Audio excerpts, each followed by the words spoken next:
Dios y buen Padre, yo te suplico, Señor, que así como me has restaurado a mí tantas veces, restaura a Manolito y a Pablo, sus hogares, sus vidas. Nadie, Señor, aquí es mejor que estos hombres. Pero qué alegría, Padre Celestial, cuando hombres tuyos piden ayuda y piden oración. Dame también, Señor, esa nobleza de corazón cuando pase situaciones, pedir ayuda también, Señor, porque yo también necesito ayuda muchas veces. Apiádate de ellos, Padre Celestial, restáuralos. Santo Espíritu, te seguimos rogando que nos visites de una manera especial. Tal vez a algunos suene raro lo que digo, pero es lo que llaman un avivamiento. Hombres dedicados a ser pastores en sus hogares, mujeres respetuosas y honrando a sus maridos. Padre, bendice la predicación esta mañana para que sea tu Santo Espíritu obrando. Y sobre todo, Señor, para que nos quites tanto prejuicio y tanta necedad y tanta cosa tonta en la que enfocamos nuestras vidas, cuando las cosas más preciosas, cuando la perla de gran precio, cuando el tesoro escondido, Señor, me temo que aún siga escondido. Señor, gracias por este tiempo. En el nombre poderoso de mi Señor y Salvador Jesucristo. Amén. Mis hermanos, el pastor César ha venido 2 veces y las 2 veces nos ha hablado de santidad. Y en el presbiterio, en los pastores hemos estado hablando mucho de estos temas y meditando y compartiendo. Y es cierto como muchos de nosotros podemos confundir la santidad con legalismo. El concepto de legalismo es cuando yo le agrego cosas a la Biblia que no están en la Biblia. Pero cuando la Biblia dice algo que debemos hacer y nos llama a hacer el legalismo, no, es obediencia, es un mandamiento del Señor.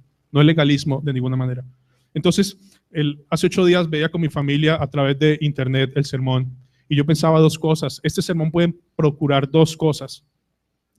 O un profundo enojo en algunos o un profundo arrepentimiento en unos. Y solo Dios sabe qué pueda pasar. Una de las cosas que dicen los puritanos y que me aplica muchísimo hoy, y lo hacía el hermano Charles Spurgeon, el pastor, es esto. Cuando la Biblia dice algo, debemos predicar lo que la Biblia dice. No tratar como decir, excusarlo, justificarlo, minimizarlo para que no vaya en contra de otra doctrina. La Biblia no se contradice a sí misma nunca. Pero si la Biblia dice algo, es tal cual como lo dice, porque ¿quién está hablando en la Biblia? Dios mismo. Y hoy vamos a ver ese tema. Hoy vamos a ver en qué consiste glorificar a Dios. Y me salieron 20 hojas, tuve que decirlo más o menos, yo creo que salen 3 sermones, pero es un tema importante. Unos hermanos me preguntaban acerca del gozo, pero ustedes recuerdan en la primera pregunta del Catecismo Menor de Westminster, ¿cuál es el propósito principal del hombre? Glorificar a Dios y gozar de Él para siempre. E indiscutiblemente la conclusión final es que solo hay gozo si vivimos para la gloria de Dios. Y lo único que quita el gozo en esta tierra es el pecado. Entonces el gozo no lo da una batería, no lo dan las palmas, no lo da un edificio, no lo da aire acondicionado, solo lo da el Santo Espíritu. No más. Entonces vamos a meditar, mis hermanos, en qué significa glorificar a Dios, pero permítanme hacer una introducción. ¿Qué tan serio es la palabra de Dios a nosotros como discípulos? Escuchen esto. El que ama a padre o madre más que a mí, ¿qué es? No es digno. ¿Qué significa no ser digno? En otra versión dice, no merece ser mío. No merece ser mi discípulo. Ahora, el que ama a hijo o a hija más que a mí no es digno de mí. Hermanos, ¿quién está hablando aquí? El Señor Jesús. Claramente, directamente, uno no lo puede suavizar, uno no lo puede cambiar, uno no lo puede manipular, uno no puede decir, Señor, somos... No, el Señor dice, si usted ama a su papá o a su mamá o a sus hijos más que a mí, no es digno de mí. El que no toma su cruz y sigue en pos de mí, no es digno de mí. El que haya su vida la perderá, y el que pierde su vida, hermanos, si la palabra perder su vida implica aún la propia vida, es decir, morir por causa de seguir al Señor Jesús en obediencia, por causa de mí la hallará. Ahora, eso dice la Biblia. ¿Necesita otra explicación? Ahí está claro. No es difícil leer esto. Es difícil como decir, Señor, ¿cómo es posible Cuando uno le dice a las esposas, ¿ustedes aman más a sus esposos o a sus hijos? ¿Cuál cree que es la respuesta correcta para las mujeres? A los hijos. Y si preguntara a mujeres, ¿aman más a sus hijos que a Dios? Es una pregunta muy difícil. Supremamente difícil. Pero es una pregunta que hay que hacerse. Porque el Señor dice, mira Javier, si tú amas más a Tomás que a mí, no eres digno de mí. Entonces, la palabra del Señor, hablando de la comunión con Él, o de la forma como nos habla, nos muestra un discipulado muy serio, muy diligente, y que exige demasiada responsabilidad. No en nuestras fuerzas, sino en las fuerzas que el Santo Espíritu nos ha dado, y podemos vivirla, porque el Señor nos dice en Efesios que fuimos bendecidos con toda bendición espiritual. Ahora miren, la gracia, y retomo el tema de la vez pasada, pero la gracia nunca minimiza esto. La gracia dice esto, que enseñándonos, renunciando a la impiedad, dice la gracia del Señor, que nos enseña a renunciar a la impiedad y a los deseos mundanos, vivamos en este siglo sobria y justa y piadosamente. Miren, quiero leerles otro pasaje para seguir la introducción. ¿Recuerdan esto? No todo el que me dice, Señor, Señor, entrará en el reino de los cielos, sino aquel que hace la voluntad de mi Padre que está en los cielos. Ahora, si ustedes conocen el contexto, eso está hablando de los falsos maestros. Eso está hablando de los falsos creyentes. En un contexto tiene razón. Pero el Señor está hablando y es muy claro. Javier, no todo el que me dice Señor, Señor entrará en el reino de los cielos, sino el que hace la voluntad de mi Padre que está en los cielos. Ahora, muchos dirán, pastor, ¿y quién puede hacerla? Pero déjenme ponerles en un contexto. ¿Sí me permiten hacer una analogía?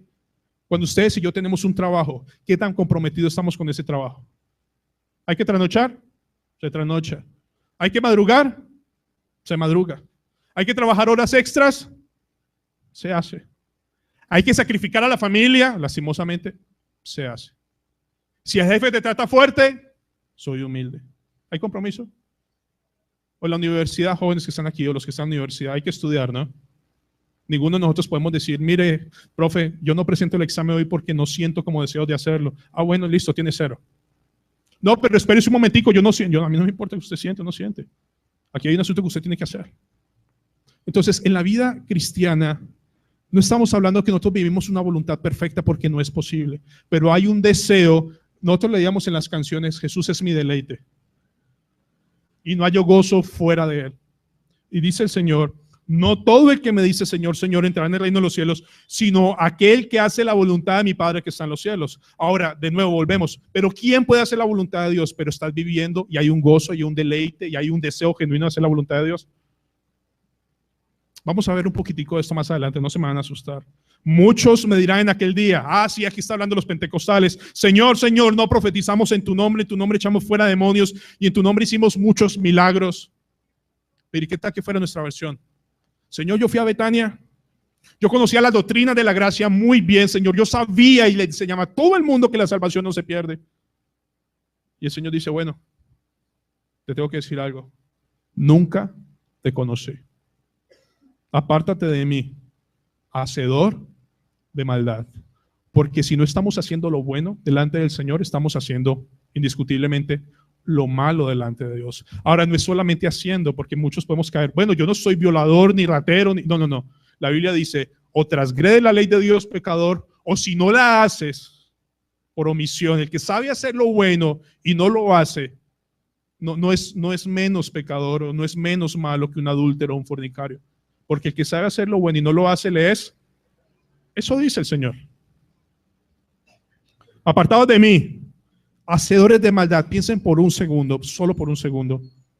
Yo no quiero que ustedes duden de su salvación y la obra perfecta de Cristo, porque eso no hay sombra de duda en lo que Dios hizo. Pero en nuestras vidas, apártese de mí. Señor, apártate de mí. No te conozco. Porque te la pasaste haciendo maldad. Señor, no, es que maldad también implica que no hagas mi voluntad y no haya un deseo tuyo en hacer mi voluntad. Y dice el Señor, cualquiera pues que me oye estas palabras y las hace. Ahora, ¿quién está hablando aquí? El Señor Jesús. Cualquiera que oye estas palabras y las hace, dice el Señor, le compararé con un hombre prudente que edificó su casa sobre la roca. ¿Y qué dice el Señor? De aquellos que escuchan la palabra de Dios y no la hacen, edifican su casa sobre la arena y va a ser eterna su ruina. Entonces, hermanos, aquí no estamos hablando de legalismo. Aquí no estamos hablando de salvación por obras. Aquí estamos hablando de la vida real de un genuino creyente. Y me voy a poner más incisivo. Vamos a hablar un poco de la santidad. Quiero agregar unas cosas que el pastor César dijo. Miren, ¿saben cuál es la razón por la que nosotros no crezcamos en santidad? Una razón real. Vamos a hablar abiertamente. A calzón quitado. Perdón por los hermanos americanos. Una de las razones por que en nuestra vida no hay un progreso en santidad es porque hemos perdido de vista la necesidad de un compromiso delante del Señor. Miren, por favor, de nuevo, hay compromiso con ejercicio, hay compromiso con dietas, hay compromiso con trabajos, hay compromiso con universidades, hay compromiso con lo que ustedes quieran. Y con el Señor y con el Dios, ¿no? Dice un hermano, no tiene sentido orar para que Dios nos ayude ante la tentación si no hemos hecho un serio compromiso de obedecer sin excepciones. Miren, ustedes y yo sabemos, y aquí va a ser más honesto, ustedes y yo sabemos aquellos pecados que volvemos y caemos y volvemos y caemos, ¿sí? Aquellos pecados que son fuertes para nosotros y difíciles. Ustedes conocen qué circunstancias los lleva a eso. Ustedes y yo conocemos qué situaciones, qué personas, qué pensamientos, qué cosas nos llevan a esos puntos. Todos ustedes y yo sabemos que nos lleva a esos puntos, pero no hemos decidido tomar ese pecado en serio y renunciar radicalmente y sin excepciones a lo que nos puede llevar a pecar. En República Dominicana me contaba el pastor Sujel Michelén que la mayoría de matrimonios se están divorciando por el adulterio virtual. Y le creo.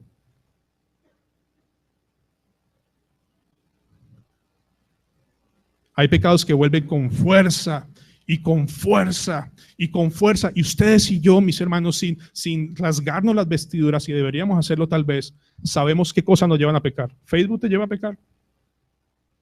Mucho internet te lleva a pecar. Mi esposa me compartía un artículo de Nancy Lee DeMoss acerca de por qué no deben darle celular a los niños de 12 años más o menos antes. Y las características que daba, yo pensaba, ni a los adultos tampoco. O sea, lo que estos jóvenes adolescentes manifestaban. Ustedes saben qué tan duro es que uno como pastor reciba, mi esposa pasa mucho tiempo en Facebook. O mi esposa pasa mucho tiempo en internet y no, es que está estudiando. Hermanos, yo no quiero hacer ningún ataque frontal a nada, pero piensen cada uno 5 segundos en lo que ustedes pecan y que ustedes saben qué deben hacer. Pero saben que llegamos a un punto nosotros en nuestras vidas que decimos, Señor, citamos 1 Juan 1:9, Señor, ¿cuántas veces te he pedido que me quites este pecado y por qué no me limpias? ¿Han hecho eso? Señor, ¿qué tengo que hacer? Muere a él. Muere. Y seguimos con el síndrome de Adán. ¿Qué pasó a Adán? Señor, la mujer que tú me diste. Eva, ¿qué pasó? Fue Satanás. Miren, el Señor dice esto y de nuevo vamos a citar textualmente. El que encubre su pecado no prosperará, mas el que los confiesa y ¿qué? Y se aparta alcanzará misericordia. Pero si yo sigo jugando con el pecado, ¿cómo puedo pretender tener gozo? ¿Cómo puedo pretender paz? ¿Cómo puedo pretender alegría? ¿Cómo puedo pretender tener un matrimonio sólido y feliz y gozoso? Hay cosas, mis hermanos, que el Señor dice que el que no renuncia a todo lo que posee por ser mi discípulo no es digno de mí. Hay cosas que estamos llamados a renunciar radicalmente, de raíz, de una, sin dobleces. Una hermana, algunos me dicen, sí, pastor, el pecado está en su corazón y el pecado está en el corazón del hombre, entonces las cosas de afuera no afectan. Pero como decía el puritano John Owen en la mortificación del pecado, deje morir de hambre su pecado. No lo alimente más. Ya. No le dé más comida. Sí, el pecado está en mi corazón y sí, está en su corazón. Pero lo alimentan sus ojos, lo alimentan sus oídos, lo alimentan sus emociones, lo alimentan sus sentimientos. Escuchen esto. Mire lo que escribe un libro que estoy leyendo y se los quiero compartir rápidamente. ¿Cómo reaccionaríamos si alguien nos dijera, bueno, yo realmente no soy ladrón, pero ocasionalmente sí robo? O yo no soy adúltero, pero a veces tengo una que otra aventura. ¿Qué pensaríamos que alguien nos dijera así? Una actitud así nos parecería absurda e inaceptable para un creyente, porque sabemos las prohibiciones de Dios en contra del adulterio y el robo son absolutas. Sí. Nadie va a decir, mire mi amor, qué pena con usted, yo soy pecador y como cada 2 meses yo adultero. O jefe, qué pena, mire, yo soy cristiano, pero cada 3 meses yo le robo $1,000,000 a las cuentas. No, pero lastimosamente muy a menudo nos permitimos pensar de este modo con respecto a nuestras conversaciones. Participamos del chisme y de la crítica a pesar de que no queremos ser conocidos como personas como chismosas ni criticonas. Es decir, mis hermanos, de verdad, yo no estoy hablando de nada que la Biblia no esté diciendo, pero el discipulado del Señor es muy cierto, es muy serio. Daniel está orando, si oras a tu Dios y no al que está, vas a morir. O como dijo César hace 8 días, me llamó la atención, como muchos de nosotros pensaríamos que si Dios me manda a sacrificar a mi hijo, como lo hizo Abraham, diríamos que soy del diablo. Bueno, Dios no hace eso ahorita. Pero tal vez Dios nos mande a sacrificar cosas que nos están haciendo daño con lo que vemos, con lo que oímos, con lo que pensamos, ¿o no? El Señor dice, métale cuchillo a eso y sáquelo de su vida. Porque el Señor dice, el que confiesa sus pecados y se aparta, alcanzará misericordia. Pero si seguimos cayendo en el juego de Señor, yo te pido tanto y tú ¿por qué no me limpias? Dice, porque no quieres ser limpio. Te gusta ser como ese marranito que te gusta revolcarte y revolcarte. Señor, ¿qué debo hacer? Tú sabes qué debes hacer. Tú sabes a qué debes renunciar. Tú sabes a qué debes morir, pero lo amas tanto que no quieres hacerlo. Entonces el Señor dice, si tú amas más estas cosas, no eres digno de mí. Esto va en contra de la gracia. ¿Y saben por qué no va en contra de la gracia? Porque la gracia me da esa fuerza que dice la Biblia y ese poder del Santo Espíritu para poder morir a eso. Cuando pecamos, dice un hermano, nos molesta, cuando pecamos, lo que realmente nos molesta a los que nos creemos maduros, lo que realmente nos ofende a nosotros, es que nuestra autoestima se baja. ¿Cómo es posible que yo llevo ya 15 años en el Evangelio y siga con este pecado? No, eso es egoísmo. Eso es tu testimonio y tu orgullo. Lo que nos debe doler es ofendimos a Dios. Ofendimos al Santo Dios. No importa si llevas 20 años. Con el pastor David Green estuvimos, él estaba manejando y tuvimos conversaciones que solo Dios sabe que son tan agradecidos con él. Y le digo al pastor David Green, yo lo necesito esté muchos años al lado mío. Yo voy a orar para que el Señor le dé muchos años más. Y él se voltea y me dice, Javier, ¿de verdad? Yo ya estoy listo para irme. Yo no quiero seguir luchando con ese pecado.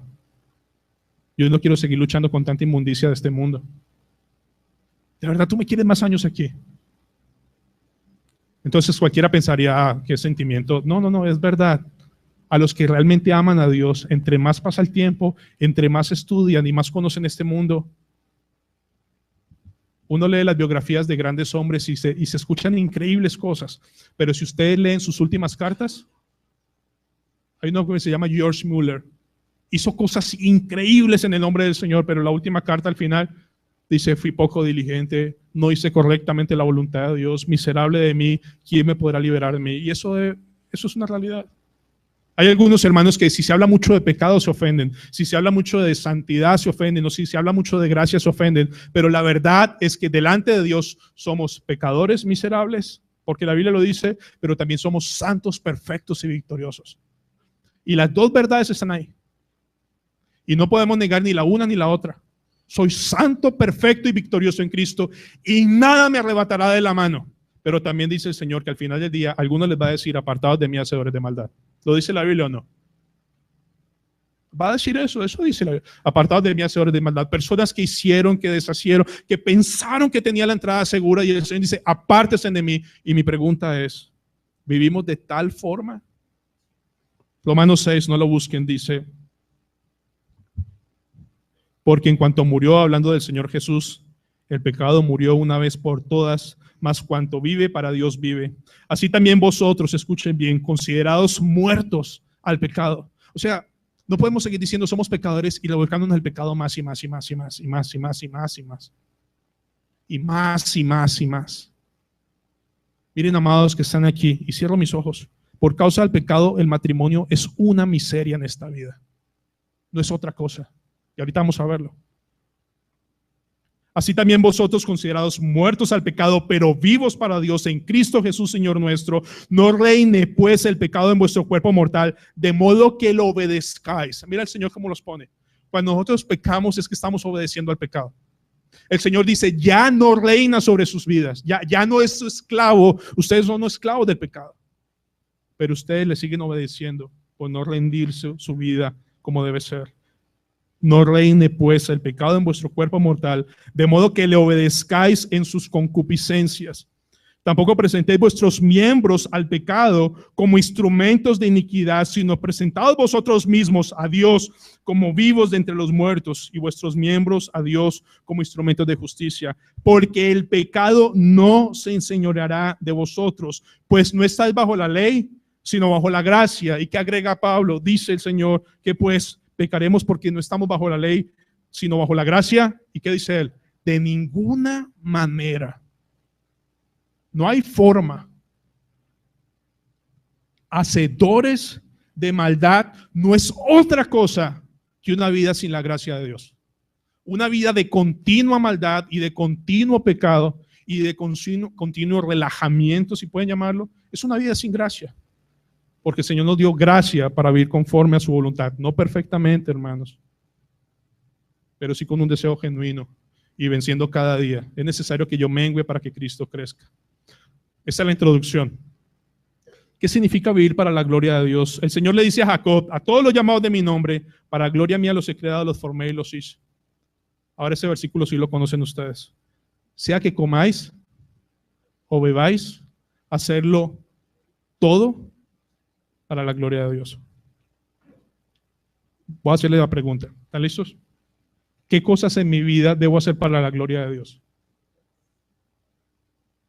¿Están bien? Está hablando la Biblia. ¿Qué cosas en mi vida debo hacer para la gloria de Dios? Quiero presentarles a una persona que iba para la gloria de Dios y ustedes lo van a odiar. Lo van a detestar. Se sienta con ustedes a ver televisión. Eso no le da gloria a Dios. Eso no le agrada al Señor. ¿Qué podemos decirle? ¿Mojigato? ¿Qué más le podríamos decir a una persona así? ¿Santurrón? ¿Legalista? Entonces se voltea el que vive para la... Pero espérate un segundito. No dice el Señor que comamos o veamos, hacemos para la gloria de Dios. Este programa queda gloria a Dios. Ahora me voy a clavar el puñal yo mismo. El pastor Green me enseñó a comer para la gloria de Dios. ¿Y cómo se come para la gloria de Dios? Uno debe tomar un vaso de agua media hora antes. Durante la comida no puede comer, no puede tomar agua, porque cuando tú comes, tomas agua y masticas, no permites que los fluidos naturales de tu cuerpo ejerzan eso y lo mezclas con agua y por eso da estreñimiento. Yo tengo estreñimiento. Y luego de un tiempo tome agua. Ustedes se imaginan que yo esté sentado con ustedes y si usted no está comiendo para la gloria de Dios, ¡ay, tan cansón! ¡Ay, qué cosa tan aburrida! Hermanos, una persona que va para la gloria de Dios, vamos a ser una persona que vamos a odiar y a detestar. Ahora, ¿quieren ser detestados y odiados por este mundo? No hay muchos amén, ¿sí? Amarás al Señor tu Dios con todo tu corazón y con toda tu alma y con toda tu mente. Amar a Dios está por encima de cualquier cosa, de tus amigos, amistades y hobbies, de cualquier cosa. Entonces, el Señor dice esto en Mateo 5:16, así alumbre vuestra luz delante de todos los hombres, para que vean vuestras buenas obras y ¿qué? Y glorifiquen a vuestro Padre que está en los cielos. Pastor César decía algo, es increíble cuando llega un cristiano y todo el mundo deja de ser grosero. ¿Les pasa eso? Porque eso es una realidad. Ah, llegó el aleluya.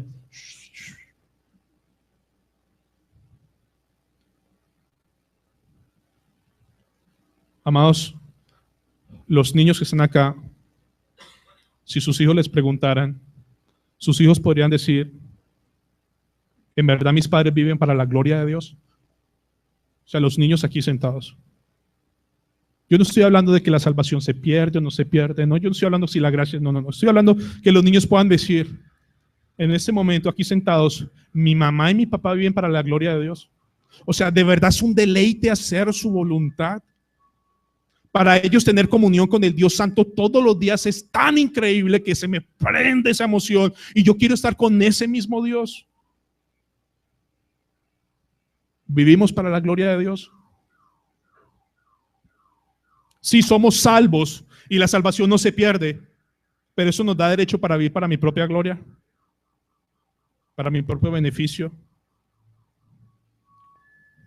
Hermanos, voy a aprovechar los últimos minutos que me quedan para llevarlos a una historia. ¿Ustedes recuerdan cuál fue esa historia donde realmente se vivió para la gloria de Dios?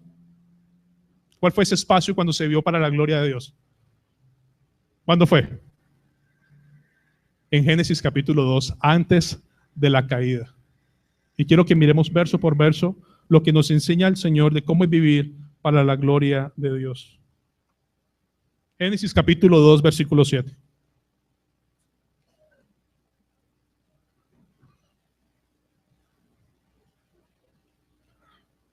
Vamos a mirar cómo Adán y Eva vivían naturalmente para la gloria de Dios antes de que llegara el pecado.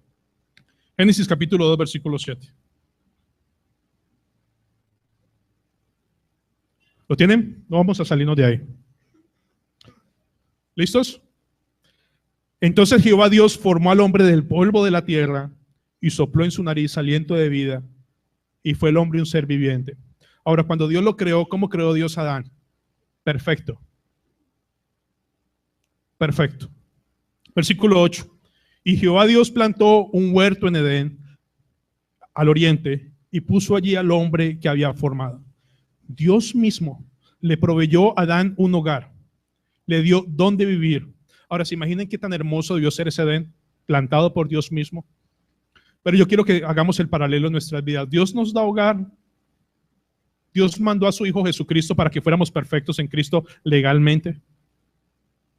Dios le plantó en el huerto del Edén al oriente y puso al hombre ahí formado. Versículo 9. Y Jehová hizo nacer de la tierra todo árbol como delicioso a la vista, bueno para comer, y también del árbol de la vida de medio del huerto y el árbol de la ciencia del bien y del mal. Les dio a Adán, en ese momento todavía no ha llegado, deliciosa comida para comer en un huerto increíble.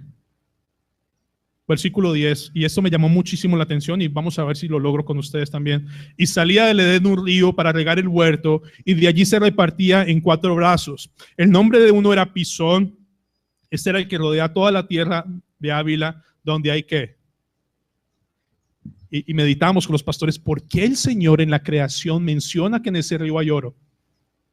Ahí vamos a ver si podemos hacerlo. Y no solamente dice que hay oro. Y el oro de aquella tierra es bueno. Allí también hay bedelio y onice. Onice es una piedra preciosa y bedelio es una sustancia muy necesitada y muy fina también. Ahora, ¿quién proveyó el huerto, el lugar, lo creó, los ríos, todo? Dios. Pero ustedes no ven al hombre cambiando las bendiciones de Dios por el Dios que se las dio. No vemos al hombre, ese oro, esos árboles deliciosos y ese huerto no opacan la gloria del Señor. Nada hay por encima de Dios. ¿Ustedes se imaginan si nos llevaran a ese huerto hoy y nos dijeran, esa ahí hay oro y oro bueno? Yo no quiero burlarme, pero se imaginan por un segundo. O se imaginan nosotros mirando todos esos árboles, no, yo qué voy a pasar aquí todo el día comiendo fruta y voy a cogerla y la vamos a vender y que... Pero Dios nos está diciendo, mira, había huerto, había frutos preciosos, había oro, pero la prioridad para Adán era yo. Caminaba conmigo, vivía conmigo y salía, el nombre del segundo versículo 13 era Gión, ese es el que rodea toda la tierra de Cus, y el nombre del tercer río era Gidekel, es aquel que va al oriente de Asiria, y el cuarto río es el Éufrates. Versículo 15. Tomó pues Jehová Dios al hombre y lo puso en el huerto de Edén para que lo labrase y lo guardase. Ahora, hermanos, aquí no hay caída todavía. O sea que el trabajo, como dice una canción necia, no lo hizo Dios como castigo. El trabajo es una bendición para el hombre. Pero ¿quién le dio el trabajo a Adán? Dios. ¿Qué debía hacer ese hombre? Labrarlo y guardarlo.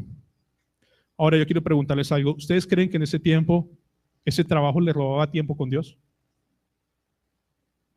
Ustedes se imaginan en ese momento, bueno, yo voy a hacer este jardín más lindo de lo que Dios ya me dio. Por tanto, qué pena contigo, Señor. Yo no tengo tiempo para ti, necesito cuidar y labrar este. No, el trabajo no llegó a ser su prioridad. El trabajo no le era tropiezo a Adán para mantener una comunión con Dios. ¿Por qué creen que trabajaba Adán? Porque Dios se lo dio. Y trabajaba con gozo. ¿Ustedes creen que en ese momento Adán decía, Señor, ¿y por qué no me manda otro trabajo?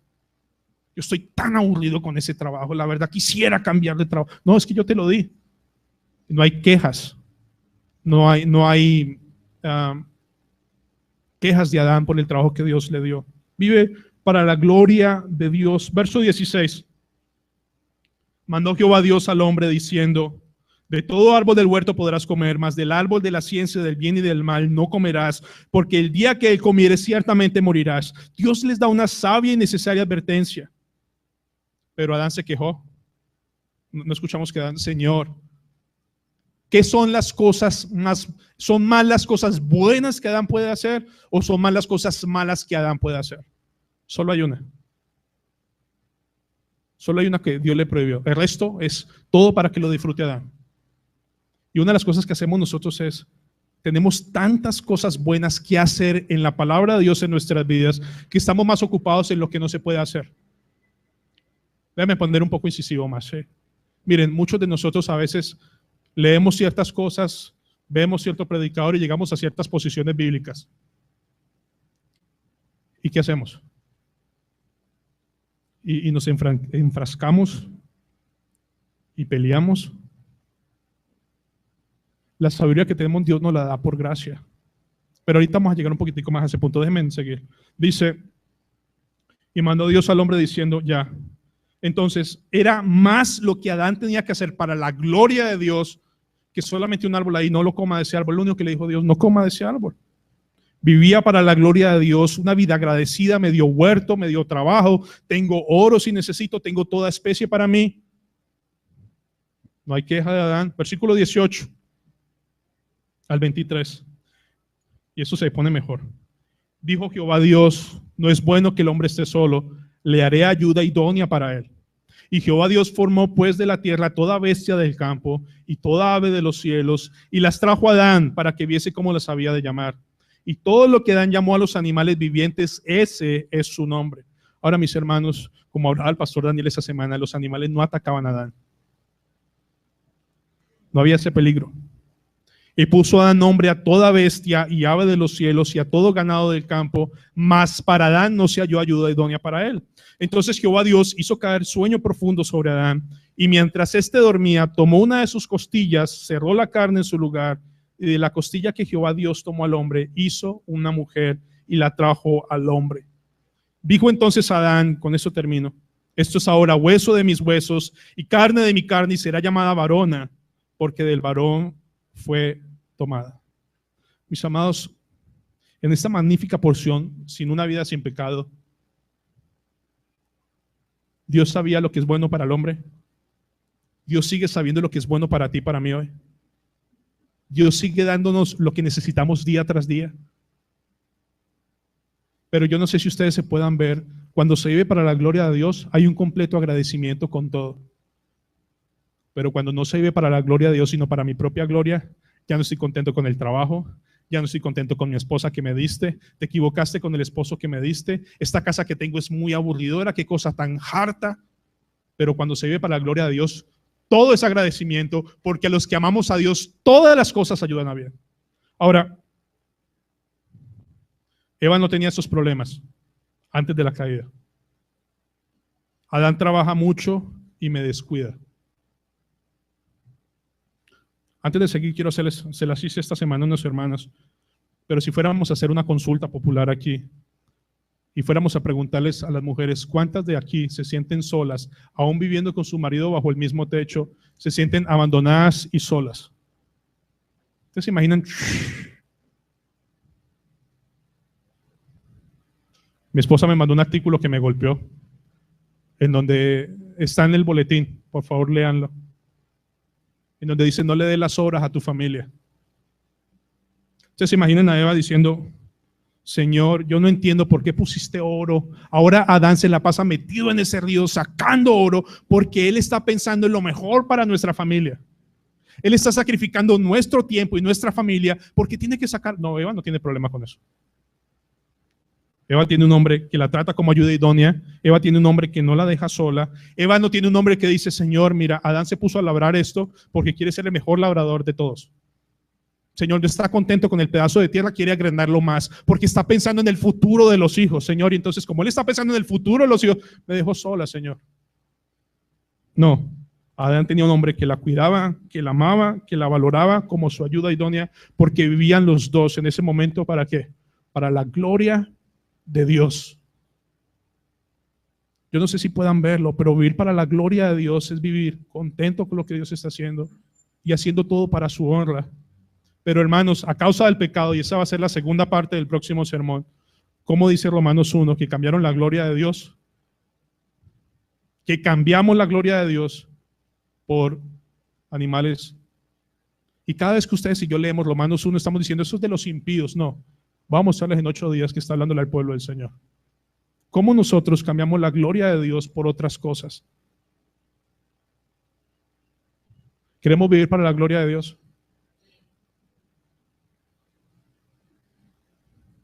Ahora, yo hablé de Eva, pero para que dejemos las cosas equilibradas.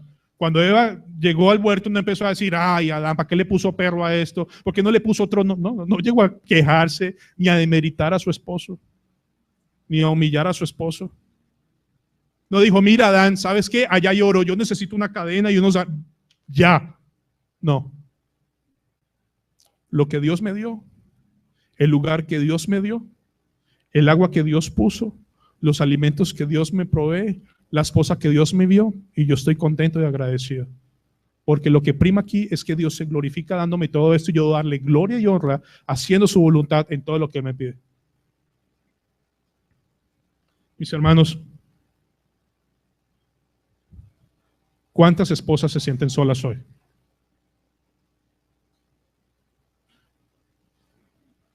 ¿No creen que eso deberíamos dedicarle los esfuerzos en esta iglesia también?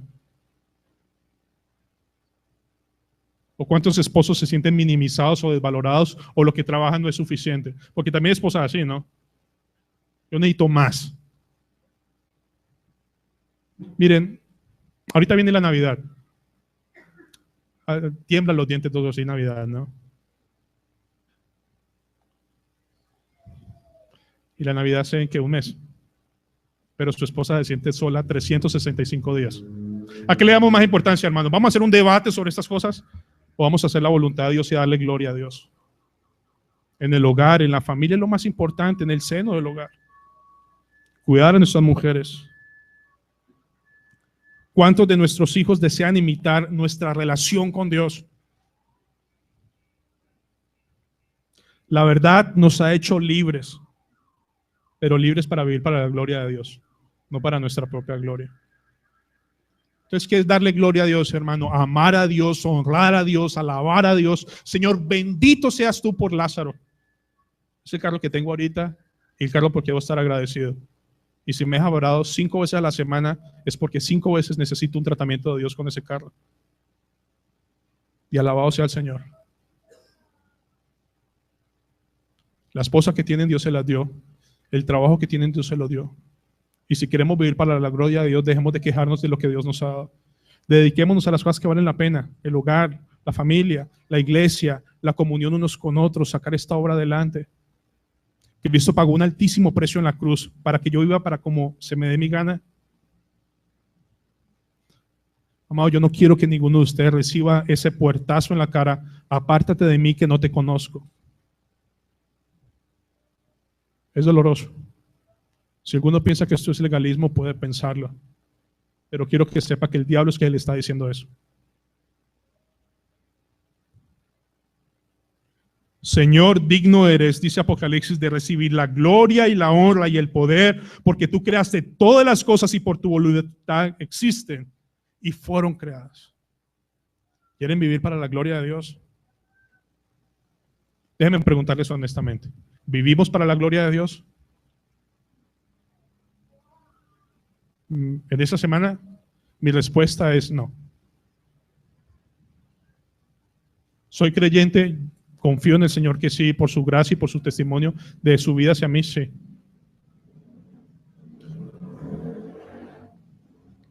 Con eso termino. Hay cosas a las que ustedes y yo debemos renunciar para darle gloria a Dios.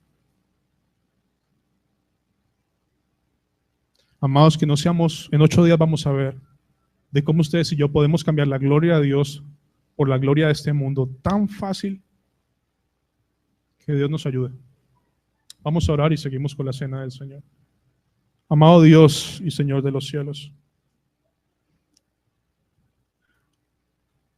Padre, permítenos recordar esto. Tú enviaste a tu Hijo en semejanza de hombre, humillado siendo hombre, Señor, como verdadero Dios y verdadero hombre. Fue escupido, ignorado, intento de asesinarlo varias veces, apedreado, maltratado.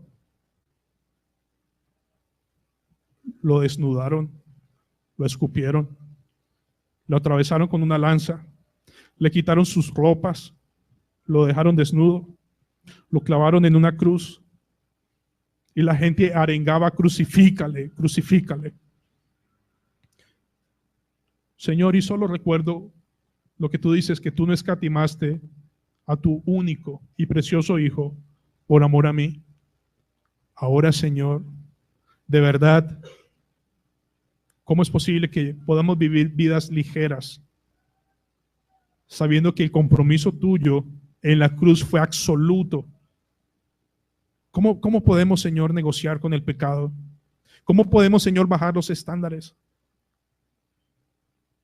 Pero la verdad, Señor, empezando desde quien habla, en muchas ocasiones he cambiado tu gloria por la gloria de este mundo, por cosas que no tienen gloria en sí mismas. Y es una vergüenza. Veo cosas que no debo ver, Señor. Hablo cosas que no debo hablar. Digo cosas que no debo comentar. Escucho cosas que mis oídos no deben oír. Y no porque sea mojigato, sino porque tú mereces toda la gloria y la honra. Y que cuando los hombres nos vean, pueda dar gloria al Padre Celestial y puedan decir: he ahí un creyente que ama al Señor. Señor, ¿qué importa si vivir para tu gloria hace que el mundo nos rechace y nos odie? Pero qué triste es cuando el mundo nos ama, nos valora, nos anhela, nos llama, nos solicita tiempo. Tal vez hemos cambiado tu gloria, Señor, por la gloria de este mundo. Padre Celestial, mis palabras son débiles y pocas.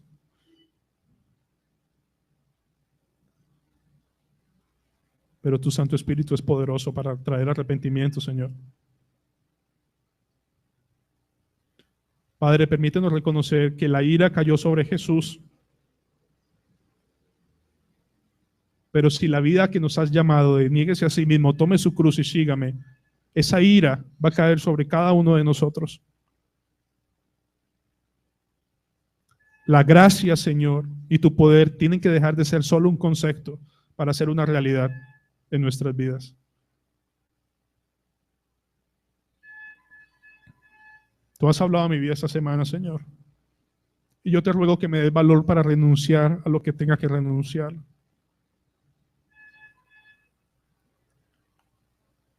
¿Qué importa si yo no aparezco en el mundo, Señor? ¿Qué importa si las únicas personas que voy a tener a mi lado será esta congregación y mi esposa y mi hijo? ¿Qué más compañía necesito que mi familia en Cristo, Señor? Padre, permite que mis hermanos esta semana mediten en estos asuntos. Y que puedan hacerse la pregunta uno al otro, mi amor, ¿eso que estás haciendo lo haces para la gloria de Dios? Ese programa que estás viendo es para la gloria de Dios. Mi vida, pasar tanto tiempo frente a eso es para la gloria de Dios. Señor, queremos hombres en Cristo como Adán antes de la caída, donde su prioridad era tener comunión contigo y cuidar a su familia. Pero Señor, hemos descuidado a nuestras esposas porque tenemos endurecida la conciencia creyendo que porque traemos comida y pagamos arriendo es suficiente. Amado Dios, el gozo está en la obediencia. El gozo es un fruto del Espíritu Santo que da a sus hijos obedientes. Permítenos recordar tu palabra, que el que confiesa sus pecados y se aparta, alcanzará tu misericordia. Así que concédenos un minuto, Señor, de silencio para orar en tu presencia.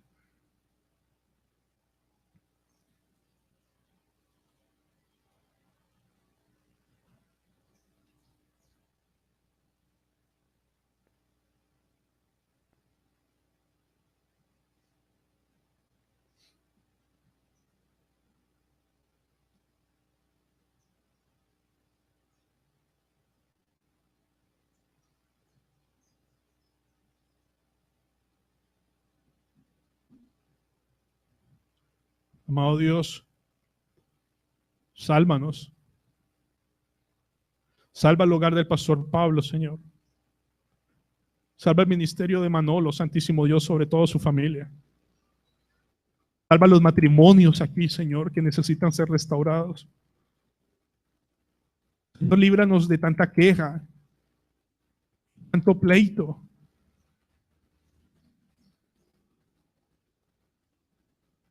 Cada día es para tu gloria, Santísimo Rey. Cada segundo es para hacer tu voluntad. Que sea bienvenido el odio del mundo hacia nosotros. Que brille, Señor, en nuestras vidas. En Cristo Jesús y para tu gloria nada más. Amén.